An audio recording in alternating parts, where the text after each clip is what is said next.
Bonjour ou bonsoir, ça dépend à quelle heure vous visionnerez cette vidéo. Ce Shabbat qui arrive est doublement important. D'abord parce qu'on a cette chance d'inaugurer la lecture du 4e livre de la Torah. Déjà, comme le temps passe, ce sera le livre de Bamidbar, qu'on a l'habitude de traduire par le désert. Et surtout, c'est ce Shabbat qui nous prépare à l'immense, vertigineuse rencontre du Mont Sinaï, avec cette fête de Shavuot qui rappelle le moment unique, exceptionnel, fondateur du don de la Torah. Jeudi soir, on accueillera la fête de Shavuot. Jeudi dans la nuit, nous serons penchés sur nos livres d'études pour se préparer vendredi matin à ce moment extraordinaire du don de la Torah.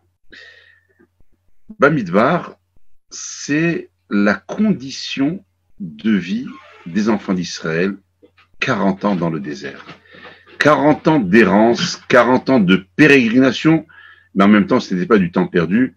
40 ans pendant lesquels le peuple d'Israël a passé son temps à quoi?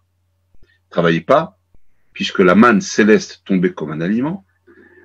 L'eau était procurée par le puits de Myriam. La sécurité était assurée par les fameuses nuées de gloire, qui étaient une sorte d'enveloppe qui protégeait le camp d'Israël. Qu'est-ce que le peuple d'Israël a-t-il fait pendant les 40 ans de sa genèse, pendant les 40 ans du début de son histoire? Eh bien, là où d'autres peuples guerroient, là où d'autres peuples sont dans la conquête du territoire, dans l'installation d'un pouvoir politique royal, le peuple d'Israël a passé les 40 premières années de son existence dans l'étude, avec le maître le plus prestigieux de l'histoire, qui a été Moshe Rabbeinu. C'est à ça que le peuple d'Israël a passé son temps. Et c'est d'ailleurs assez unique que l'histoire d'un peuple commence dans la cogitation, dans la méditation, dans l'approfondissement et dans l'étude des textes. J'allais dire, c'est la dimension intellectuelle qui a été magnifiée les 40 premières années de son existence. Tout à fait étonnant.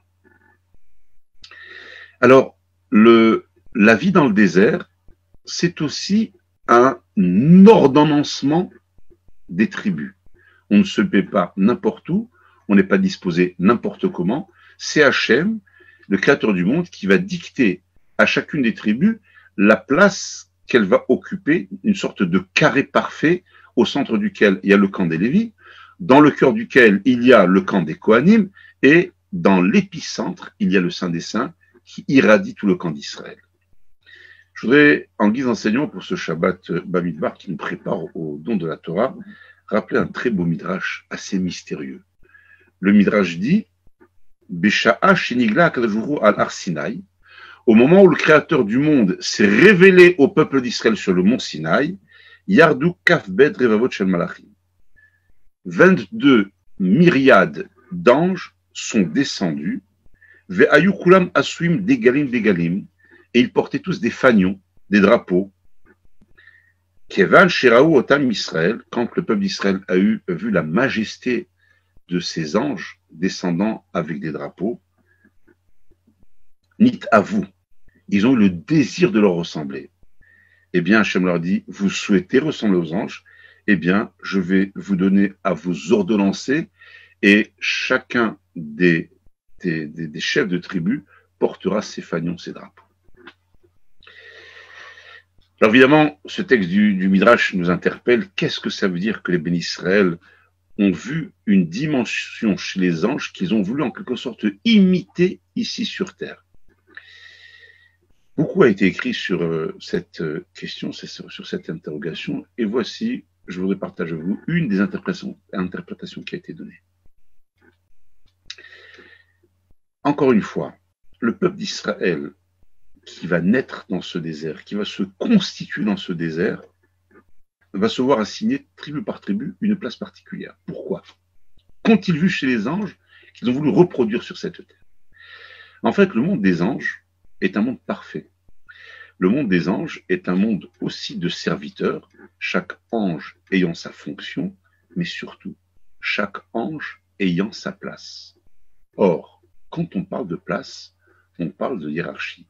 Et quand on parle de hiérarchie, il y a ceux qui sont tout au-dessus, ceux qui sont au milieu et ceux qui sont en dessous.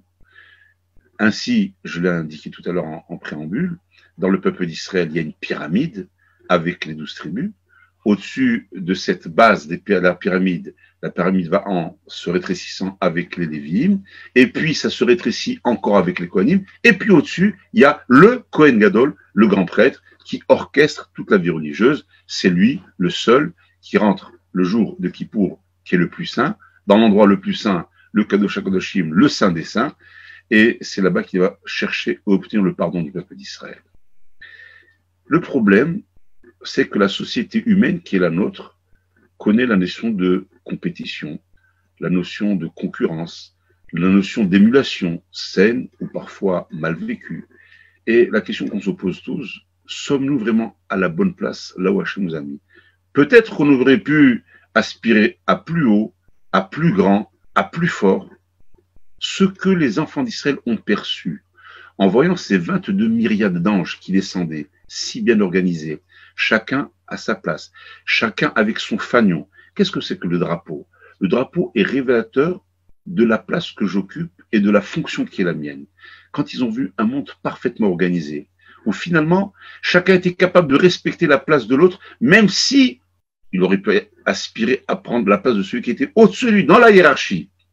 Les anges comprennent que là où ils sont fixés et posés, avec la mission qui est leur assignée, c'est en respectant cette mission qui était la leur que dans une harmonie bien comprise, le monde allait recevoir un flot de bénédictions et allait pouvoir fonctionner.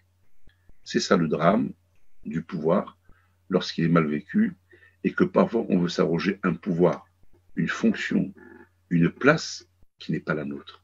Trop au-dessus ou parfois en dessous de ce qu'on peut faire. Vouloir ressembler aux anges, c'est aspirer à une société où nous sommes conscients qu'il y a une hiérarchie, où nous sommes conscients qu'il y a des gens en haut, au milieu, en dessous, et que parfois on nous assigne une place où on pense qu'on aurait mérité plus.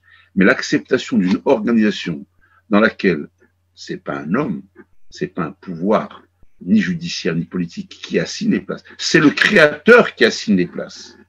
Et en ce sens, quand Yaakov, justement, le père fondateur de ces 12 tribus, va sentir sa fin venir, il va réunir ses enfants, et c'est la fameuse bénédiction que Yaakov Avinu, le patriarche Jacob, va donner à ses 12 enfants, enfant par enfant, avant de quitter ce monde dans la parache de Vaïchi, qui va clôturer le livre de Bereshit, le livre de la Genèse.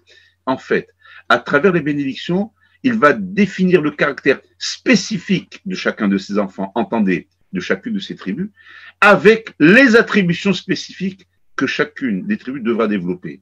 Et la mise en résonance de la spécificité de chacune de ces 12 tribus, c'est la reconstitution de ce camp céleste, de ces anges qu'ils ont vu descendre sur le mont Sinaï.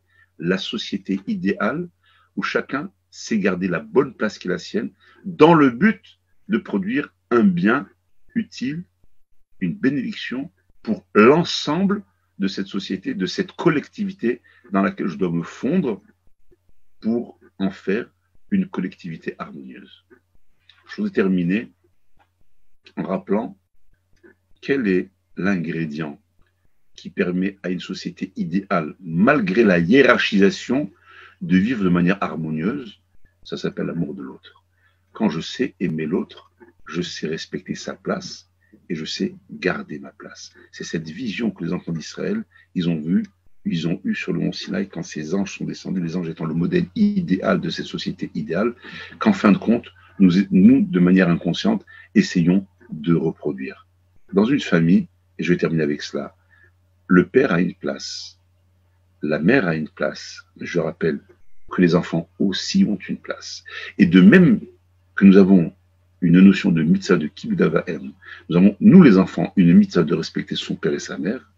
N'oublions pas que la réciproque est vraie, que les parents aussi ont un devoir de respecter leurs enfants en ce qu'ils sont leurs enfants, en ce qu'ils ont la responsabilité morale de l'éducation, de l'édification de leurs enfants. C'est ça, la société idéale. Ça commence par une famille où chacun garde sa place et chacun respecte la place de l'autre. Les parents vis-à-vis des enfants et les enfants vis-à-vis des parents. Les maîtres vis-à-vis des élèves et les élèves vis-à-vis des maîtres, etc., etc. On pourrait dupliquer à l'infini donc les exemples de ce qu'est une société idéale. Et permettez-moi de terminer en disant qu'au minimum, une société, c'est un couple.